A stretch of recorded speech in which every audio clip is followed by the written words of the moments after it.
Ya, saya mau nanya, Mbak Agatha. Itu kan kalau di Alkitab kan kalau setiap Allah berfirman kan itu Sang Firman yang berbicara ya. Betul. Nah, ketika Yesus dibaptis kan ada suara dari surga tuh. Inilah anakku yang kukasihi. Nah, itu yang berbicara Bapa atau Sang Firman? Bapa dengan firman-Nya lah. Berarti Sang Firman dong ya. Ya, Bapa itu berbicara kan melalui firman. Makanya Bapak Iya. berbicara apa? Inilah anak yang kukasihi, kepadanya lah aku berkenan. Dengarkanlah dia. Kalau yang berbicara adalah Sang Firman, Sang Anak, masa Sang Anak bilang inilah anak yang kukasihi? Anak ngomong sama anak gitu. Ya kan Bapak kan kan makanya itu kan kalau di Trinitas kan Firman itu kan pribadi yang berbeda kan dengan Bapa. Sedangkan Bapa kan berfirman selalu menggunakan Sang Firman ini kan. Lalu? Jadi kan kalau misalnya gini lah, kalau misalnya firman itu bukan pribadi, berarti benar Bapak yang berbicara, karena itu firmannya. Nah, kalau misalnya firman itu pribadi kan jadi bingung kan, Bapak yang berbicara atau... Nggak ada yang bingung Pak. Yohanes 5 ayat 26. Sebab sama seperti Bapa memiliki hidup dalam dirinya sendiri, demikian anak diberikan hidup dalam dirinya. Jadi antara Betul. firman dengan sang Bapa ini saling beremata, saling berfirman. Bener nggak? Iya, iya betul kan, tapi firmannya kan satu kan yang digunain kan. Betul. Berarti Sang Firman dong. Ya, Karena kan konsepnya kan Bapak berbicara, Iya. anak berbicara. Makanya ketika dibaptis, Bapak itu berbicara. Inilah anak yang kukasihi, kepadanya lah aku berkenan. Karena dia Bapak lah, makanya dia berbicara kepada anaknya. Masa anak bicara sama anak? Iya, makanya kan firman itu kan yang Ya digunakan pertanyaan Bapak itu kan makanya apa? ya itu karena firman itu pribadi kan. Terus masalahmu apa di sini Pak? Nah, itu makanya yang berbicara itu pribadi Bapak. Bapak atau pribadi Sang Bapak Firman. berbicara dengan anaknya. Terus di mana yang kau tanyakan? Ya itu. Ya apa? Ya berarti Sang Firman yang berbicara. Bapak Karena berbicara kan dengan firman. Bapak berbicara dengan anak. Orang tulisannya gitu kok mau kau ganti? Iya, Bapak berbicara menggunakan apa? Firman kan? Bapak berbicara, Bapak itu menyatakan diri melalui firman. Iya, berarti kan firman yang menyatakan diri Bapak ya. Iya, karena Ya, Bapak iya. itu tidak seorang pun yang melihatnya. Lalu? Iya, berarti kan pribadi Bapak itu sebenarnya tidak diketahui karena kan setiap Bapak menyatakan diri, itu pribadi firman lah yang menyatakan Bapak itu kan. Pribadi Pertanyaan Bapak apa? firman lah. Iya, pertanyaan Iya, Bapak pribadi apa? firman. Bapak Ya, maksud berbicara dengan firmannya, dengan anaknya terus?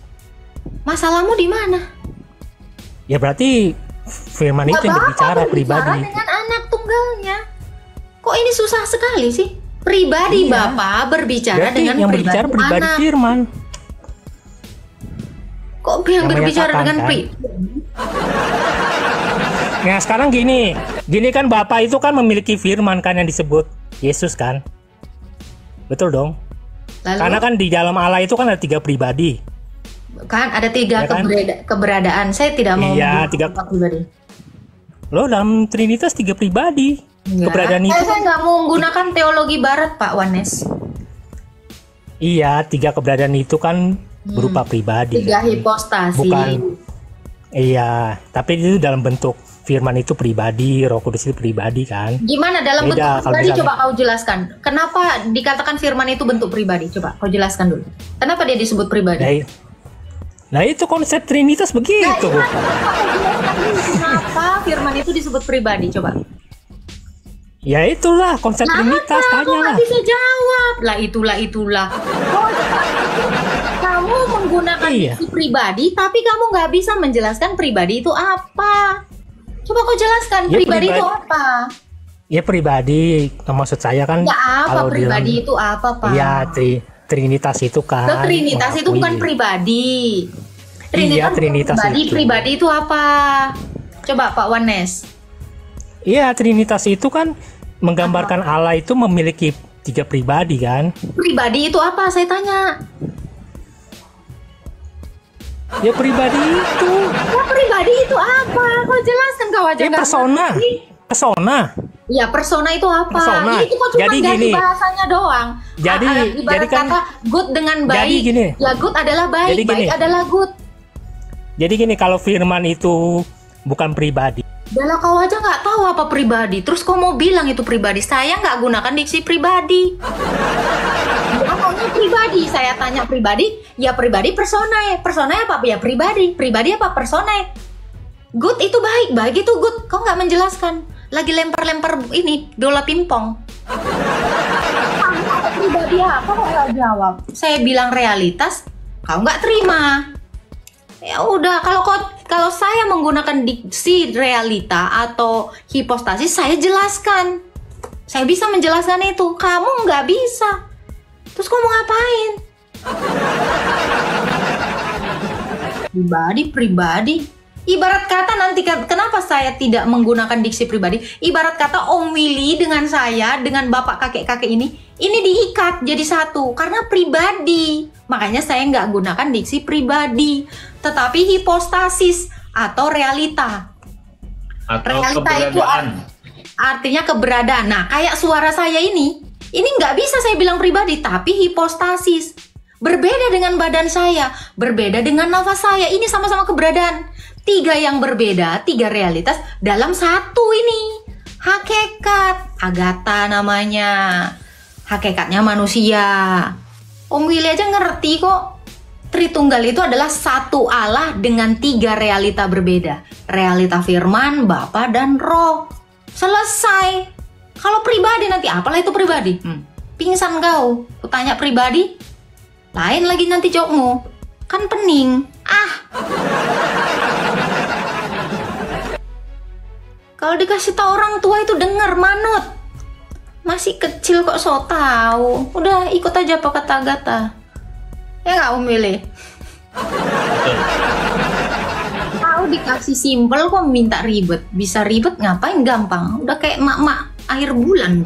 Tidak berlebihan dan tidak kikir di antara keduanya secara wajar. Nah ini orang baik. Ditambah dengan orang baik tadi juga yang di atas. Ini mendukung lagi. Mendukung lagi ya. Orang ya, dengar ya. Dan hamba dan orang-orang yang apabila menginfakkan mereka tidak berlebihan, yang menginfakkan hartanya tidak berlebihan, tidak dan tidak kikir, dan tidak dan antara keduanya secara wajar. Ini orang tidak kikir juga sama orang yang tidak berzina ini juga dapat hukuman dosa. Ini digabungin lagi. Dibaca dulu Mbak. Dibaca lagi ayatnya. Sesungguhnya jahanam itu seburu-burunya tempat menetap dan tempat kediaman. Net 66-nya. Ya, 65-nya lagi. Dan orang-orang yang berkata, "Ya Tuhan kami, jauhkanlah azab jahanam dari kami, karena sesungguhnya azab itu membuat kebinasan yang kekal." Ini orang baik semua ini Pak yang kena hukuman Pak. Iya, tidak, maksud ayat itu bukan menceritakan tentang orang yang sedang dihukum, tetapi itu adalah peringatan gitu. Hah? Itu adalah tentang peringatan. Jadi kita memberikan peringatan. Misalnya tadi misalnya ayat itu ya, tadi ini misalnya, peringatan untuk orang-orang yang baik ini akan mendapatkan hukuman. bukan. Tadi misalnya tadi yang disebutkan tadi orang yang ayat sebelumnya tadi itu kan bukan diartikan bahwa nanti orang yang melakukan mengeluarkan zakat atau mengeluarkan apa namanya sedekahnya itu akan kena aja, bukan seperti itu, tapi itu diberikan apa namanya istilahnya apa ya, semacam peringatan bahwa jahanam itu lebih sadis begitu. Oh, karena jahanam itu sadis, terus jadi orang-orang yang tidak berzina itu masuk jahanam gitu. Enggak, yang kita harus pahami dulu yang kata demikian itu maksudnya gini. Tadi saya sudah contohkan atau saya contohkan lagi yang lain. Tadi mungkin tadi bilangnya bahwa apa namanya, misalnya gini, tidak, misalnya gini ya, kayak misalnya peringatan merokok misalnya, merokok dapat ini, misalnya, dapat penyakit apa namanya. Tapi kalau misalnya orang itu melakukannya, berarti dia Dapat akan dosa. dikena, dapat dosa. Terus misalnya lagi kayak contohnya bagi orang yang misalnya dilarang mengkonsumsi alkohol. Ini nanti, nih ya, dengar ya. Kalau kita masuk ke 68 dari 67-nya aja ya. Orang yang nggak kikir aja itu kena dosa loh, Pak. Orang yang nggak kikir aja dapat dosa loh, Pak.